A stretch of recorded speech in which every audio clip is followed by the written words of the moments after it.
Hi everyone, welcome to Sugar Glider Diaries. If you're new here, welcome. Thanks for joining, thanks for clicking. Today we're going to be talking about Facebook groups. I'm going to give you 5 tips to get the most out of Sugar Glider Facebook groups. And then at the end of the video, I'm going to share a little drama story for you. It's not really that juicy, so if you don't want to stick around till the end, that's okay. But it does have to do with these Facebook groups and some of the things I'm going to talk about, and I'll share that at the end.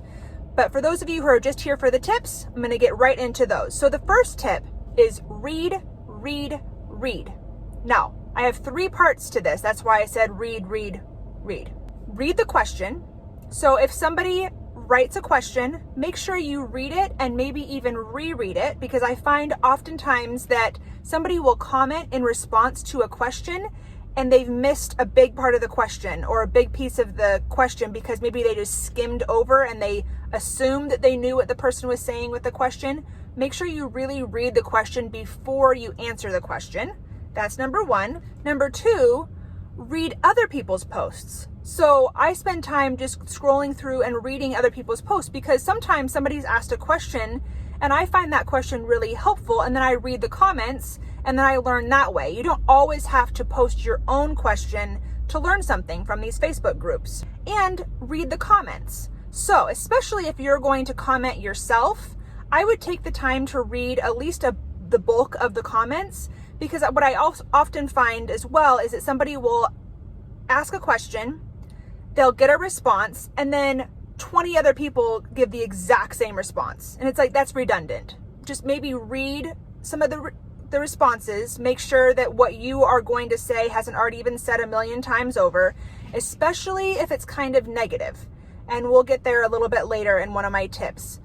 But if you have something harsh to say, maybe make sure that you filter that a little bit, because you don't want to scare the person away from ever asking a question ever again. You can say the truth, but say it in love, and be careful of your tone as you're typing, because sometimes it can come across very snarky. That's why I like making videos instead of just typing comments. I think you can get a lot more content out there. People also get to feel for the intention behind the comment and behind the advice, not just reading it with whatever tone they're going to put on it. So read, read, read. That's the first one. Second one, you can always search the group before you ask a question. So if you're new to a group or you have a question, there's a little search bar in each group. You can search for a question and see if, or maybe some keywords for the question, and see if that's already been asked and answered quite a few times. There's many, many questions that are very common questions, and what people will do is they have an issue, they join a group, then they just immediately jump on, ask their question. Sometimes that goes well, and sometimes people jump down their throat and they get offended because they didn't realize that what they were asking was kind of a taboo question maybe, or a hot topic. So what you can do before you even ask your question is search in the search bar, see if somebody else has already asked the question, and then read all the comments, and then you don't even have to ask the question. The next tip is be very specific with your question. Please put as much context behind the question as you can. Maybe ask the question in plain, a simple question, and then say, here's some background, and give the background. If you make your whole question too convoluted and too long, then maybe people won't read it to answer.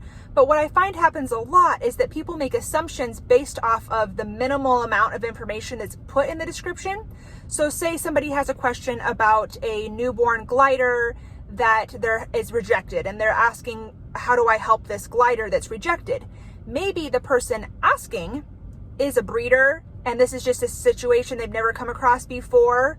Maybe they are breeding with lineage and they were planning on having this baby, but there's maybe some context, or maybe they rescued a baby or rescued a glider and it was pregnant and they didn't know that it was pregnant. Some context kind of helps people to be more empathetic and not get so caught up on their assumptions of the question that they don't actually answer the question. So if you have a question, be sure to give some backstory. It may seem a little silly and a little redundant, but what's going to happen is that people will see you more as a person and hopefully be a little bit less snarky and attacking a little bit less. Also, reread. I know that this sounds silly, and I'm guilty of this as well. Reread before you post. Sometimes when you have run-on sentences and grammatical errors and misspellings and things like that, people can also make assumptions about you as a person based off of that, because they don't know you as a person. All they're doing is read this question. See, I make grammatical errors all the time.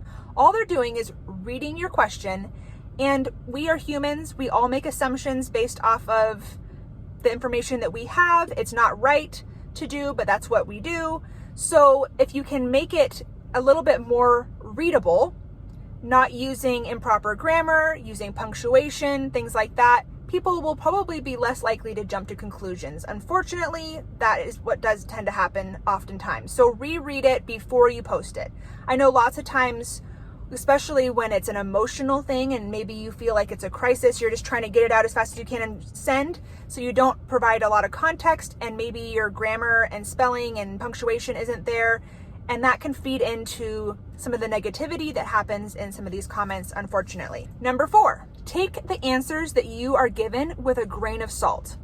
I would really this goes for any group. There's some really, really great groups out there. I'm not even gonna list off what groups I recommend and what groups I don't, because I'm not gonna be a drama channel. That's just not me.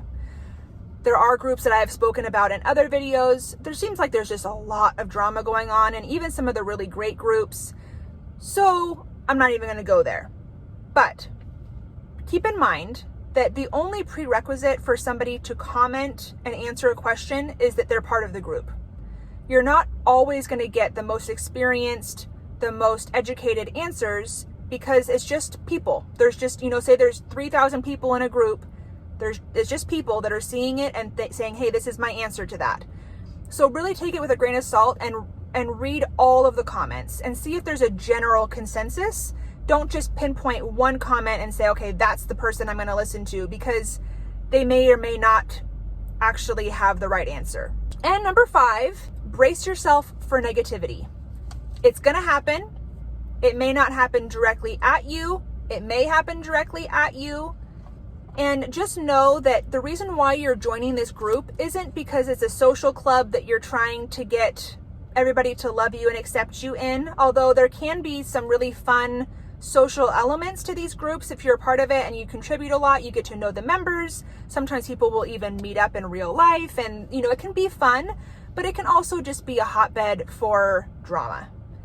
So go into it with the idea, or I would recommend to go into it with the idea that you're in there to get research, get answers, learn, soak up information, soak up different people's perspectives.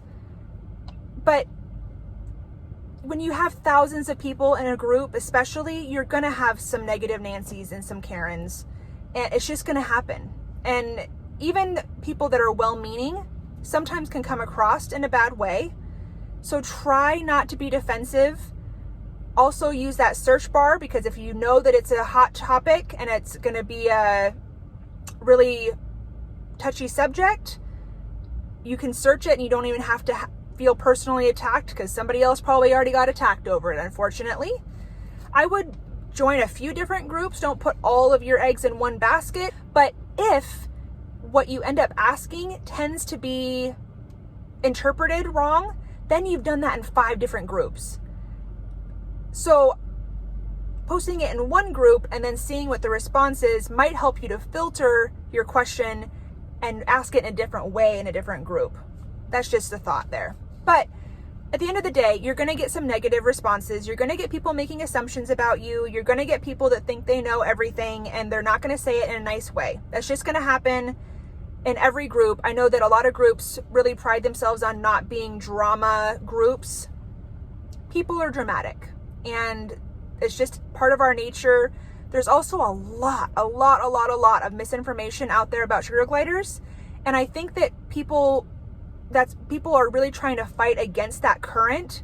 They're trying to put out good information, and so they get a little overzealous sometimes. Sometimes it needs to be said, and I get that too. And that's why I'm doing this channel, because I really want to be part of the people that are contributing to good information and not feeding into the negativity and into the bad information that's out there. So I get negative comments on my channel. It doesn't happen a lot, but it does happen pretty frequently. And you just have to let it roll off your back. You have to understand that the person that's commenting does not know you. They don't know your life. They don't know your situation. They're making assumptions about you. There's kind of a road rage capacity that we have with social media where we feel like that person's not a real person. We don't have the same kind of conversations we would have to somebody face to face if it's over social media. It's just part of life, unfortunately. So if you can know that going in though, know that there are a lot of things, dramatic things happening in some of these groups. But in each group, there's really, really good people that just want to help. And they're good-hearted people, so try to focus on those people and not on the negative people. Those are my tips. Now I'm going to lead into my story, and thank you guys so much for watching. Also, a little note, I know in previous videos I said I was going to post every Tuesday and Friday. That's still my goal, but I'm also not going to stress about it, especially moving into the holiday season. Life gets in the way sometimes. Quite a few of the videos that I have planned have a lot of planning that are going to go into them. They're not just impromptu type videos like this one was. So I may have 2 videos a week. I may have 1, I may have none. And I'm just hoping that you guys can be patient with me, understand that this is not my only job, but I do still want to do it. So thank you guys for watching. Please subscribe, hit the bell notification, because if you don't know what day I'm going to be posting, you definitely want to have that bell notification turned on so that when I do post, you're the first to know. And I will be talking to you guys later. Stay tuned for the drama story. Bye. I really want to give you a little backstory on why I am an advocate of sugar glider Facebook groups, but also why I have some cautions out there. So a little tea, as they say, spill the tea, I think. I'm gonna spill the tea. I don't know. I don't even know what the expression is. I just know that's what the kids are saying these days on the YouTube. When I started my YouTube channel, the reason why I started it in the first place was because I was a part of some Facebook groups and I wanted to share some videos on those groups. To load a video onto a Facebook group, like in a comment or even as a post, it can take a really long time, especially if you have slow internet at home like I do. And you are also limited on the length of the video. So I thought, you know what? I already have a YouTube channel that I was using for something else. I'll just get rid of all those videos and I'll start loading them on there, and then I can just share a link. People post videos on helpful videos on those groups all the time. That'll be great. So when somebody asks a question, I'll comment to answer the question with the video that I've already created. So that was kind of the idea behind this YouTube channel in the first place. I soon found out that there were some groups that did not want me to do that, which I found kind of ironic because these groups, all these groups are advocates that they want to help gliders and they want to help glider owners. And I quickly realized that there was some underlying maybe self-promotion going on or hidden agendas going on in some of these groups, because when I would post a video to help somebody, not just make my own post, like somebody would ask a question and I had already made a video answering that question. So instead of typing out a big long response, I said, oh, I made a video on this topic. Here's that video. I would get immediately taken down and somebody would send me a message and say that I couldn't do that. And so it kind of shocked me at first. I thought, well, why wouldn't I be able to do that? Why is sharing a video any different than leaving a comment? I do understand that, especially if it's like a 20-minute video, that's going to take people a while to actually watch that video to find out if it's okay, whereas a comment they can quickly read and get rid of if it's not good. So I get that. But I asked in some of these groups, I said, is there a way for me to get approved, be a trusted person that is giving good information and allowed to share comments? And they said no. And so I said, well, that's kind of dumb. I'm only going to be a part of groups that will allow me to do that. Now there's one group that I'm still a part of just because they haven't kicked me out yet. They have taken down some of my comments, but some of them get through, so I'm still going. And Sugar Glider Facebook group specifically, I can't say that word. That's a hard word. Specifically, it's been a little while since I filmed a video. Now, to load a video on a YouTube, or not on YouTube. Oh. Hello. What I'm saying. Oh, that's a big guy. It was a truck, not a person. Anyway, that could have been misinterpreted. Just me personally suggesting this. You do whatever you want. You do you. I might just cut everything I just said. I'm not sure.